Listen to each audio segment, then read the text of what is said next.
Chers amis, bonjour, vous êtes bien sur les ondes de Radio Arc-en-Ciel, vous êtes bien sur la chaîne YouTube que me remercie tout de nous suivre comme ça à travers Facebook ou directement.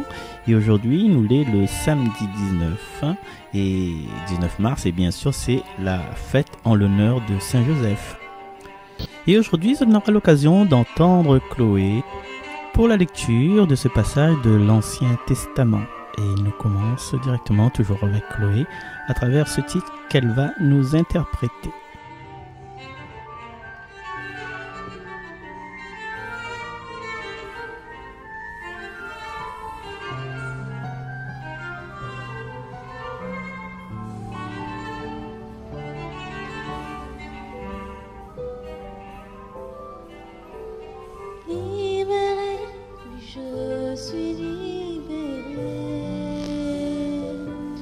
Mes péchés sont pardonnés, maintenant je suis sauvée. Délivrée, oui je suis délivrée de tous mes ennemis. Jésus m'a libérée. Il n'y a plus de condamnation. Jésus-Christ a payé ma rançon. Il n'y a plus de condamnation, plus de condamnation. Je suis libérée, rachetée en son nom.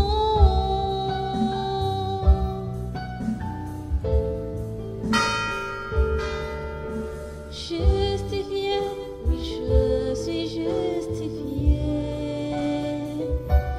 Ma culpabilité, Jésus l'a enlevée. Sanctifiée, oui je suis sanctifiée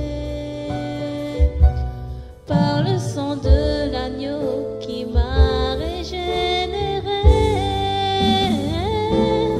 Il n'y a plus de condamnation.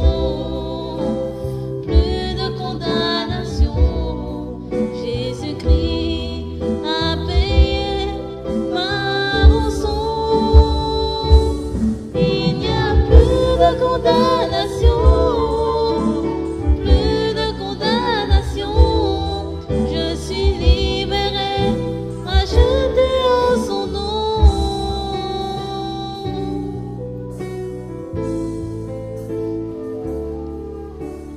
Rachetée, oui je suis rachetée. L'esclavage terminé, je vis ma liberté.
Lecture du deuxième livre de Samuel.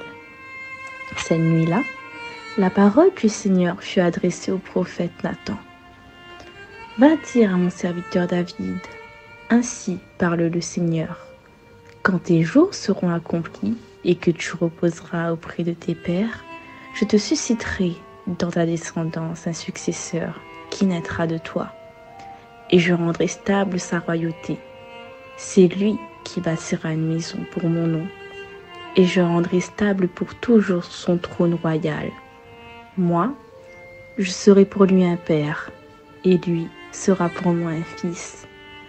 Ta maison et ta royauté subsisteront toujours devant moi. Ton trône sera stable pour toujours. Parole du Seigneur.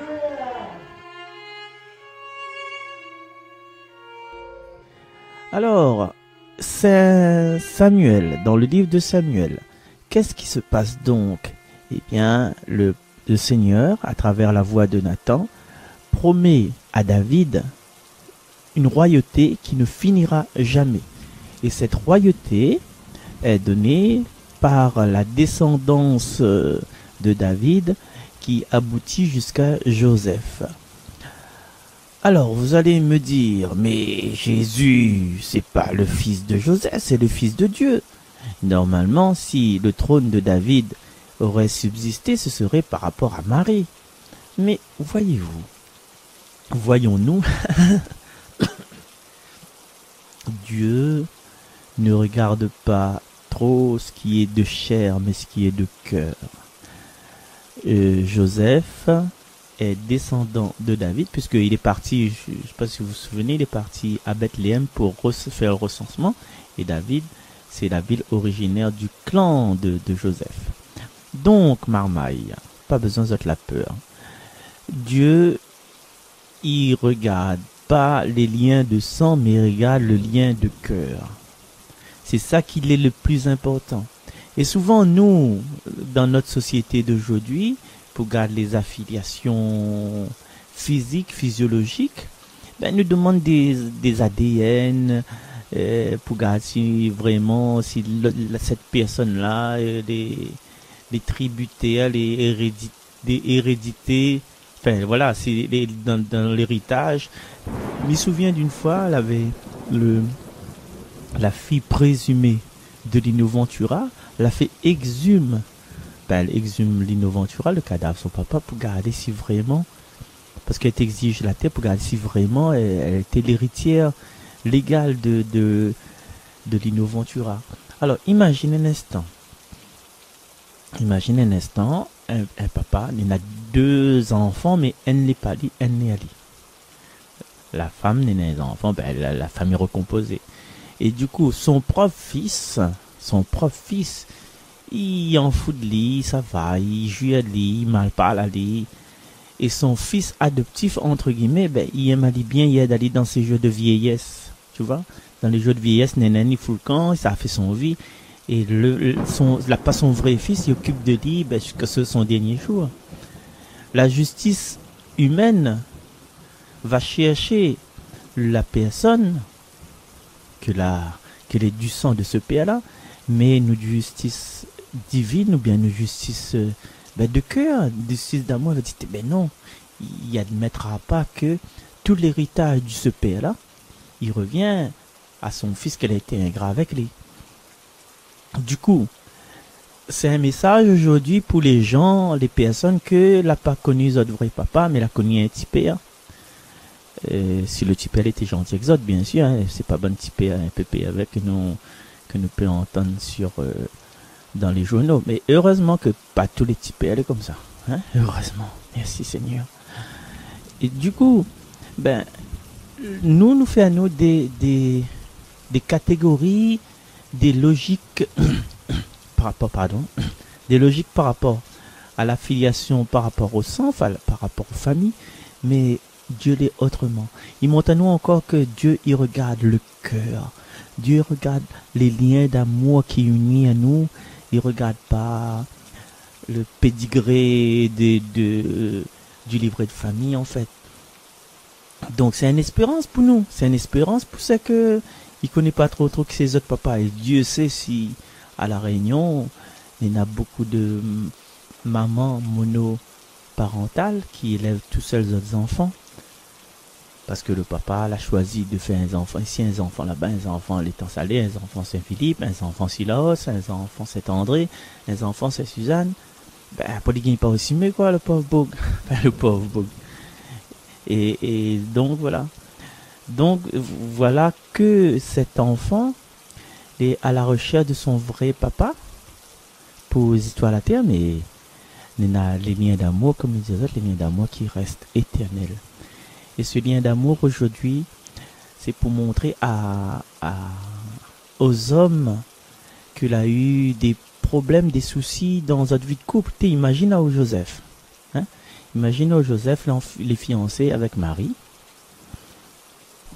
Il n'a jamais touché Marie parce qu'il dit que Marie n'a jamais connu d'homme. Marie à un moment donné disparaît. Pendant 6 mois, il s'en va chez sa cousine Elisabeth. Joseph, il reste tout seul son casse. Il vit, elle tourne, il connaît pas sauf au fait. Ben, il est content parce qu'il connaît, il est fiancé, il s'est marié. Là, il prépare tout. Loin de Marie, hein, il prépare tout. Imagine où les fiancés avec un monde, ils ont déjà projetté le mariage. Et il y en a un, je sais pas, en Tahiti, là-bas, pour mener la belle vie à out tout seul pour préparer le mariage. Bon, il peut arriver. Joseph, il peut arriver. C'est l'homme. L'homme, c'est l'homme. Et quand sa femme revient, sa fiancée revient, il remarque que sa fiancée est enceinte.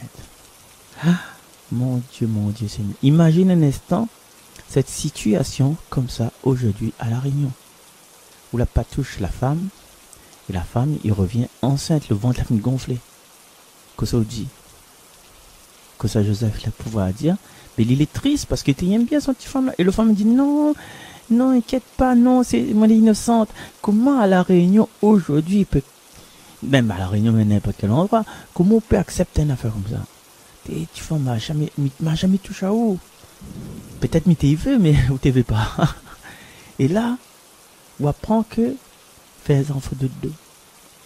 Et là, on se dit moi encore que c'est un enfant béni, un enfant de Dieu. Eh ben ouais.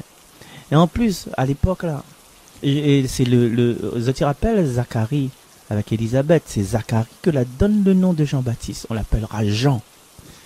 Et Joseph, il y a même point cette autorité de nommer, de donner un prénom à son fils. L'ange a fini choisi pour lui. L'ange a dit, ben, il s'appellera Jésus. Et Joseph n'a aucun mot à dire. C'est pour ça qu'il cause plus. Et Joseph, quand, bon voilà, ça va, il apprend que Hérode veut tuer le Mahamai. Et il, que ça lui fait? Il écoute l'ange, que ça l'ange il dit, allez, apprends les enfants, mène en Égypte. Et il est ballotté comme ça. Ballotté comme ça. Ça se trouve, hein, dans notre vie d'homme, hein, l'ami parle pour les hommes. Bien dans notre vie de femme aussi, hein. Souvent on parle pour les femmes une autre façon, hein. C'est, dans notre vie d'homme, peut-être, à un moment donné, dans notre vie, nous n'avons pas le choix. D'autres, ils prennent le choix à notre place. Les circonstances, ils prennent le choix à notre place.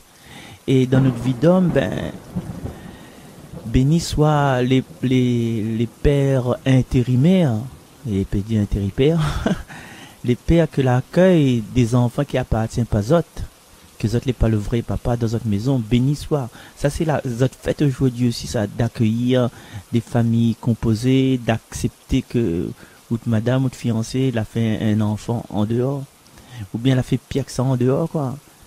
Et ben là, enfin comment dire ça, là, fait on a un petit peu ridicule, quoi, entre guillemets.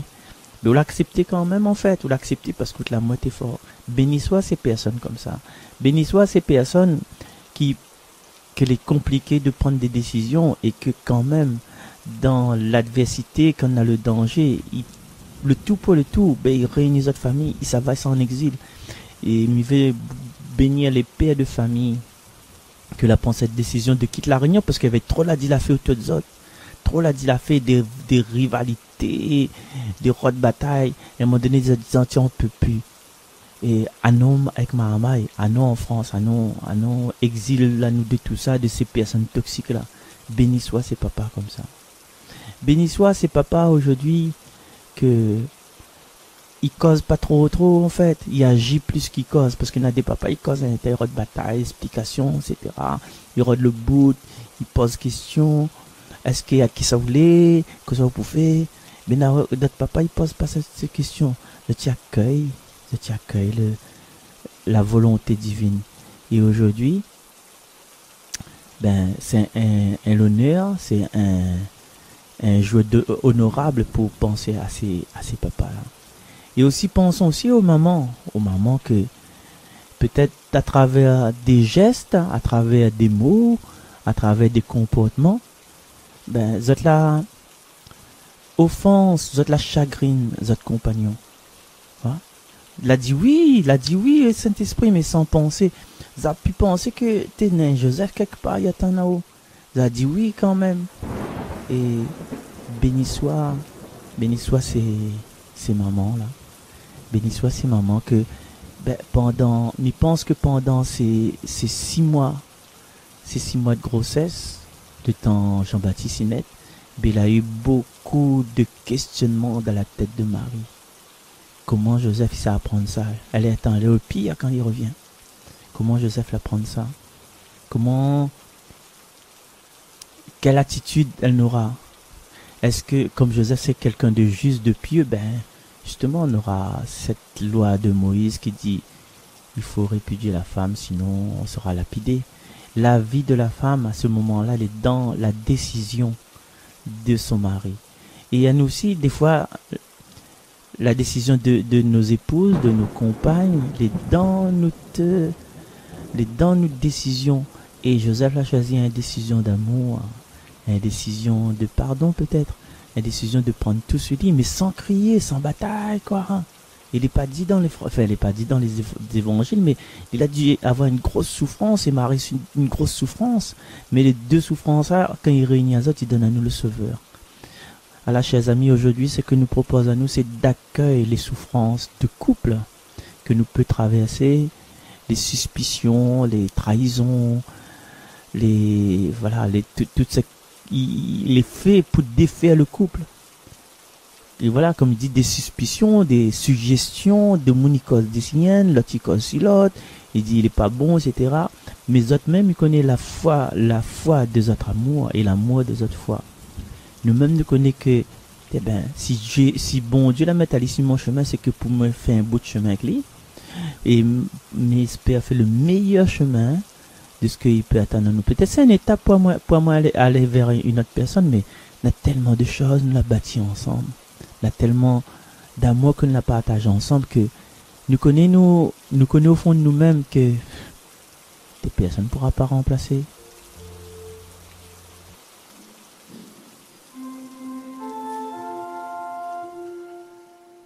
Serviteur bon et fidèle, entre dans la joie de ton maître. Serviteur bon et fidèle, entre dans la joie de ton maître. L'amour du Seigneur sans fin, je le chante, la fidélité, je l'annonce d'âge en âge. Je le dis, c'est un amour bâti pour toujours, la fidélité est plus stable que les cieux. Serviteur bon et fidèle, entre dans la joie de ton maître. Avec mon élu, j'ai fait une annonce, j'ai juré à David, mon serviteur. J'établirai ta dynastie pour toujours, je te bâtis un trône pour la suite des âges. Serviteur bon et fidèle, entre dans la joie de ton maître. Il me dira, tu es mon Père, mon Dieu, mon roc et mon salut. Sans fin, je lui garderai mon amour, mon alliance avec lui sera fidèle. Serviteur bon et fidèle, entre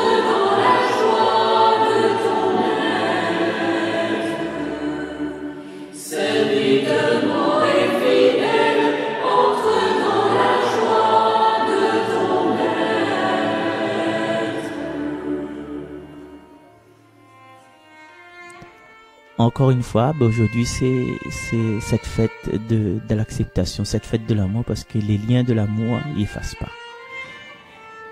Par contre, l'amour qui est une minute de là, il efface pas non plus. Et demain nous retrouvons. Allez, bye bye, à demain. Bonne fête à tous les Joseph. C'est tout mon Joseph préféré, hein, mon Joseph préféré de Maille Electro.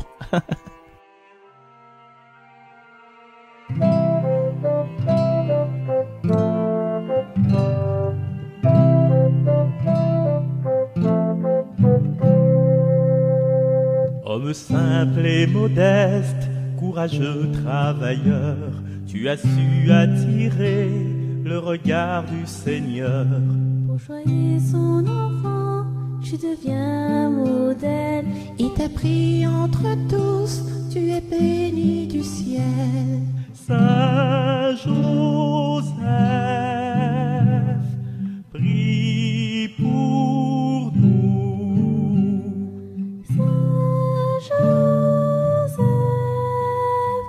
intercède pour nous. Humble époux de Marie, Dieu lui-même t'a choisi. Pour protéger sa mère et son enfant chéri. Sur le trône de tes bras, où Jésus est assis. Nous déposons nos joies, lors aussi d'aujourd'hui. Saint Joseph, prie pour nous. Saint Joseph, intercède pour nous. Patron des travailleurs, en simple charpentier. Cheminée ton labeur, toi le Père huissier. C'est devant l'établi que Dieu forgeait ton âme. Fais grandir notre foi, ravivons-nous la flamme. Saint Joseph, prie pour nous. Saint Joseph, intercède pour nous.